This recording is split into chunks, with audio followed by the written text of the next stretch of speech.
सावन के पानी सोमारी जी जाए के बाटे बाबा के दुआरी जी बाटे दुआरी जी बाटे दुआरी जी भूखल सावन के पानी सोमारी जी जाए के बाटे बाबा के दुआरी जी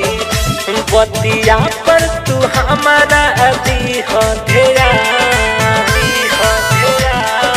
जाई के बाजार गेरुआ कलर के सड़िया दिहाई गोला राजा हो जाई के बाजार गेरुआ कलर के सड़िया दिहाई गोला राजा हो।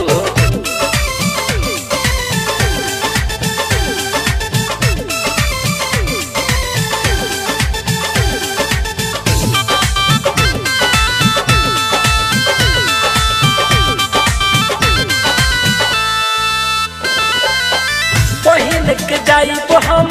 देव घर बलम जी देव घर बलम जी देव घर बलम जी पहिन के जाई हम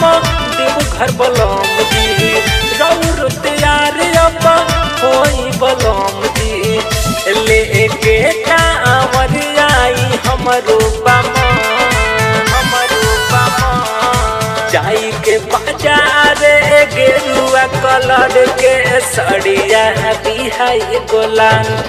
राजा जी जाई के बाजार गेरुआ कलर के सड़िया दिहाई गोला राजा हो।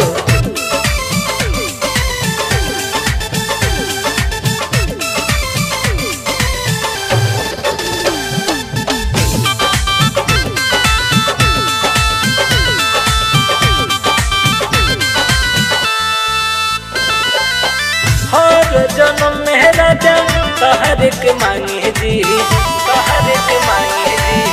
तहर के मांगे जी हर जन्म में राजा तहर के मांगे जी एही खातिर आई बाबा दुआरी जी विपिन मुकुल बात हमर ली हो हमान जाई के बाजार गेरुआ कलर के सड़िया दिहाई गुलान राजा जी जाई के बाजार गेरुआ कलर के सड़िया दिहाई गुलान राजा हो।